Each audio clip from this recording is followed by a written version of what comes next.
आप कहेंगे तो रोज हम तारा देखते हैं, रोज हम सूरज देखते हैं, रोज हम चंद्रमा देखते हैं, तो भीतर में देखेंगे तो क्या होगा, और बाहर में देखने से तो दिखते ही है। तो बाहर और भीतर में बहुत अंतर है। हम लोग आरती पढ़ते हैं, क्या पढ़ते हैं उसमें, निर्मल ज्योत जरत घट माही। बाहर में जो आप ज्योति देखते हैं, प्रकाश देखते हैं, दीपक देखते हैं, मरकरी देखते हैं, बल्ब देखते हैं, कीड़े फतिंगे सब जाया कर गिर कर मरते हैं ना, इसको तो आप अपनी आंखों में देखते हैं, कीड़े फतिंगे सब जलकर मरकर गिर रहे हैं। तो बाहर के प्रकाश में बाहर के जो कीड़े मकोड़े हैं वे जल जल मर करके गिरते हैं, और जब आपके अंदर में प्रकाश होगा, उस प्रकाश को आप देखेंगे तो आपके जो अंदर के कीड़े हैं, काम क्रोध लोभ मोह मद मात्सर्य, ये जलकर घर खत्म होंगे।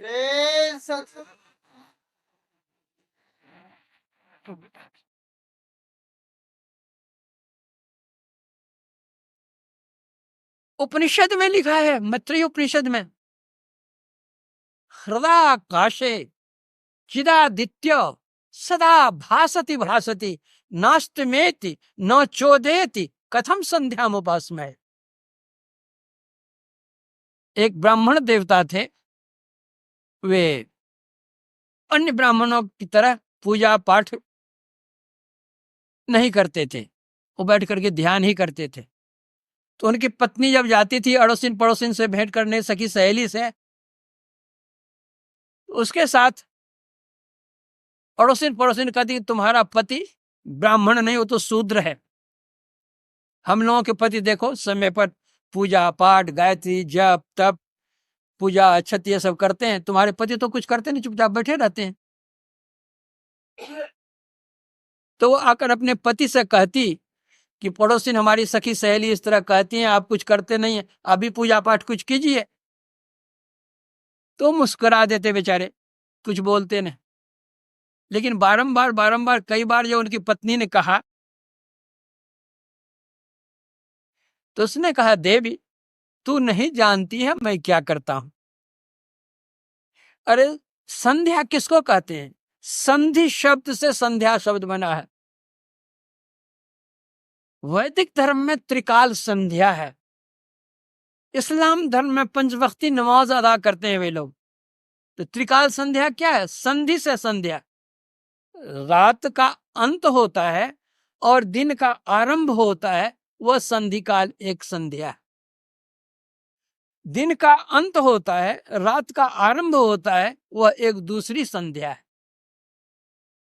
पूर्वाह्न का अंत होता है और अपराह्न का आरंभ होता है, यह एक संध्या है। ये तीन संध्या है। हमारे गुरुदेव कहते हैं गंग जमुन सरस्वती संगम पर संध्या करो नित भाई, नित्य संध्या करो।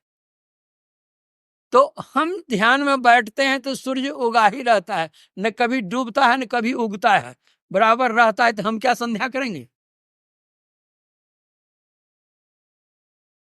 संत पलटू दास जी महाराज ने कहा, उस देश की बात मैं कहता हूं, आसमान के बीच सुलाख है जी, बादशाह उसी बीच बैठा है, सूझ पड़े बिन आंख है जी, सुर्ख तो उसका चेहरा है, आफताब तसद्दुक लाख है जी, पलटू हु आवाज आवे, वहां मेरा दिल मुस्ताक है जी। ये पलटू दास जी महाराज कहते हैं कि आसमान के बीच सुलाख है, छेद है, उससे देखो, वह जो सूर्य है वह कैसा सूर्य है, आफताब तसद्दुक लाख है जी। एक सूर्य का प्रकाश जितना तुम देखते हो, उस सूर्य का प्रकाश जो लाखों सूर्य के समान प्रकाशमान वह सूर्य। हम लोग रोज आरती पढ़ते हैं, कोटि भान छवि तेज उजाली, करोड़ों सूर्य के समान वह प्रकाश है। हमारे गुरुदेव इस संबंध में क्या कहते हैं, जा सम्मुख या सूर्य अमित अंधार है, ऐसो सूर्य महान चंद हद पार है। अंतर में जो प्रकाशमय सूर्य है, उस सूर्य के सामने ही बाहर सूर्य जो है अंधकार है, कुछ भी इसका प्रकाश नहीं है। अपने अंदर का सूर्य जितना प्रकाश होता है, इससे क्या है, विकार मरते, मन पवित्र होता है। बादशाह सिकंदर थे, उनके अस्तबल में एक घोड़ा बंधा हुआ था, बहुत मजबूत घोड़ा, तगड़ा। उस घोड़े पर कोई नहीं चढ़ता था। सिकंदर एक दिन निकला, देखा अस्तबल में घोड़ा बड़ा मजबूत सुंदर बंधा हुआ है। जो साइस था उससे पूछा कि इस घोड़े पर कौन चढ़ता है। साइस ने कहा इस घोड़े पर कोई नहीं चढ़ता है। कहा क्यों नहीं चढ़ता है। कहा जो कोई चढ़ता है उछाल देता है, वो गिर जाता है, किसी की हड्डी टूटती है, किसी कपाट फूटता है, किसी कुछ हो जाता है, इसलिए कोई इस घोड़े पर चढ़ते नहीं है। सिकंदर ने उस घोड़े को अच्छी तरह देखा भाला, समझा बुझा, और कहा कल सूर्योदय के समय इस घोड़े को कसकर मेरे सामने लाना। सूर्योदय हुआ, घोड़ा कस करके सामने लाया सिकंदर के। सिकंदर परख गया घोड़े की गति को। सिकंदर अपनी छाया को देख, घोड़ा अपनी छाया को देख करके भड़कता था। तो सूर्योदय जैसे हुआ, घोड़े को पूरब मुंह कर दिया, छाया उसकी पश्चिम चली गई, घोड़ा अब छाया नहीं देख रहा है। दौड़ाते दौड़ाते पूरब खूब दूर तक ले गया। चलते चलते चलते घोड़ा थक गया, बेचारा पसीना पसीना हो गया। कभी चला तो था नहीं, दौड़ा था नहीं, दौड़ाया खूब सिकंदर ने, थक गया। वहां घोड़े को बांध दिया, उसको भी खाने के लिए दिया, अपने भी खाया पिया, आराम किया। जब सूर्य पश्चिम की ओर हुआ तो फिर घोड़े को मुड़ाया, फिर उसकी छाया चली गई पश्चिम की ओर से पूरब की ओर। पश्चिम में घोड़ा दौड़ा, छाया दिखती नहीं है, घोड़ा शांत हो गया। मतलब कहने का क्या हुआ, सिकंदर का जो घोड़ा था वह छाया देख करके भड़कता था, लेकिन सूर्य की ओर उसका रुख कर देने से समाप्त हो गया, अब नहीं भड़कता है। उसी तरह हम लोगों का मनरूपी जो घोड़ा है, जो विषयों में दौड़ता है, माया की ओर जो दौड़ता है, इसको भी सूर्य का मुंह अगर कर दें तो यह भी भड़कन इसकी समाप्त हो जाएगी।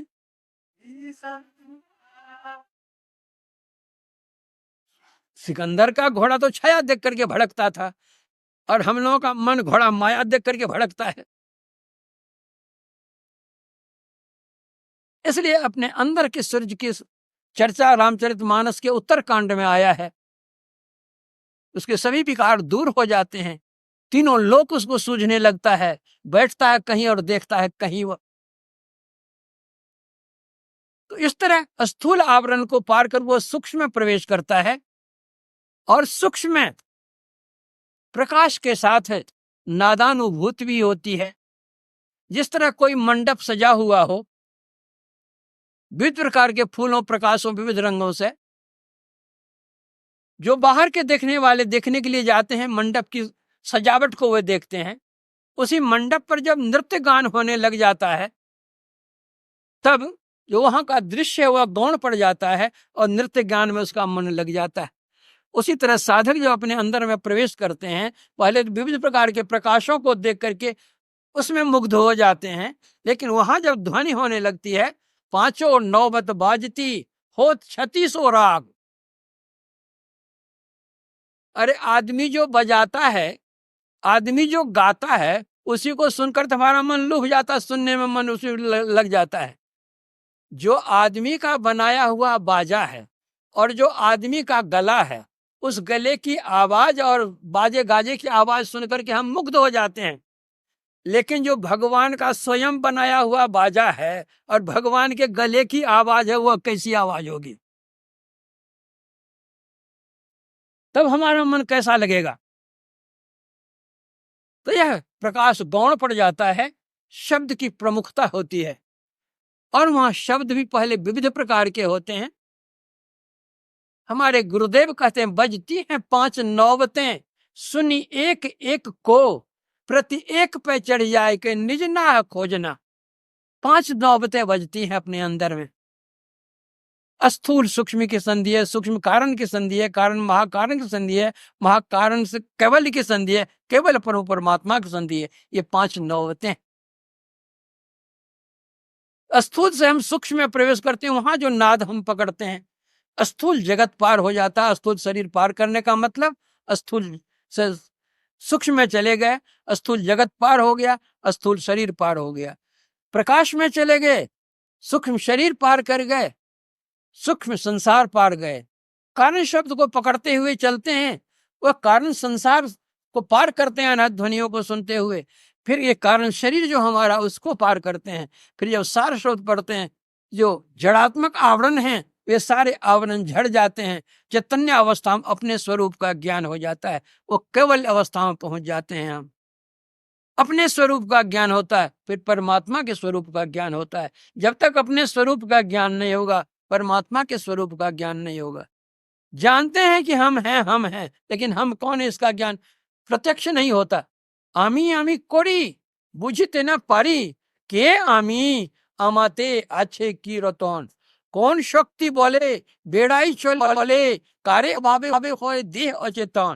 তেই মাঝে আছে প্রাণীর সঞ্চার, তাহাতেই বলি আমি বা আমার। প্রাণ গেলে चले হবে সবাকার, केवाकार कोथा रोबे धन जन। जब जड़ावरण पार कर जाते हैं, तन अवस्था में अवस्थित हो जाते हैं, अपने स्वरूप को जानते हैं, फिर परमात्मा के स्वरूप को जानते हैं। इस प्रकार जड़ आवरण झड़ जाते हैं। चैतन्य भी एक आवरण है। हमारे गुरुदेव कहा करते थे, अलमारी हो उसमें कुछ खो बाकी वह चीज दिखती है, लेकिन उसको पकड़ तो नहीं सकते हो क्योंकि शीशा लगा हुआ है। वह शीशा भी अगर हट जाए तो तुम्हारे और परमात्मा के बीच केवल का एक आवरण है। ध्वनि की साधना, ओम ध्वनि की साधना, गायत्री ध्वनि की साधना, स्फोट ध्वनि की साधना, उद्गीत ध्वनि की साधना जो कोई करते हैं, करते करते वह आवरण भी हट जाता है, जीव और पी मिल करके एक हो जाता है। वह तुम वही में ही, प्रश्न कोई रहते नहीं। जिस तरह नदी जाकर समुद्र में मिल जाती है, फिर उसकी संज्ञा नदी की नहीं रहती है, वह समुद्र ही हो जाती है। उसी तरह जो जीव जाकर परमात्मा से मिल जाता है, वह जीव की संज्ञा नहीं रह करके वो परमात्मा ही हो जाता है। यथा नद्यः संदमाना समुद्रे अस्तंग गच्छन्ति नाम रूपे विहाय, तथा विद्वान नाम रूपादि मुक्तः परात् परं पुरुष मुपैति दिव्यम। जिस तरह निरंतर बहती हुई नदियां अपने नाम रूप को त्याग कर समुद्र में अस्त हो जाती हैं, उसी तरह यह जीव नाम रूप की साधना करते हुए नाम रूप से परे जाकर के अनामी अरूपी परम पुरुष परमात्मा से जा मिल करके एक हो जाते हैं। इस प्रकार फिर उसका इस संसार में आना नहीं होता। जिस तरह से जो नदी का जल समुद्र में जाकर मिल गया, वह जल फिर समुद्र में से निकल करके नदी में नहीं आता। उसी तरह जो जीव जाकर परमात्मा से जाकर के मिल जाता है, फिर लौट करके संसार में नहीं आता। जब संसार में नहीं आता तो जन्म मरण का दुख किसको होगा? दैहिक दैविक भौतिक से जो संताप से जो संतप्त होते हैं, वह किसको होगा? जो दुख सुख कल जो सुनाया है कि सबको दुख होता है, जब शरीर में आएंगे नहीं, दुख किसको होगा? वह परमानंद को जाकर के प्राप्त कर लेगा। आनंदे आनंद बाड़े प्रतिक्षण चंद्रिय থাকে শূন্যতে বন্ধন, রিপু জয় পরাজয় সকলই আনন্দময়, अनुभव मात्र रय আর সব পায় লয়, যেমনে জীবনে জীवन থাকে না। इतना कह करके प्रवचन में विराम देता हूँ।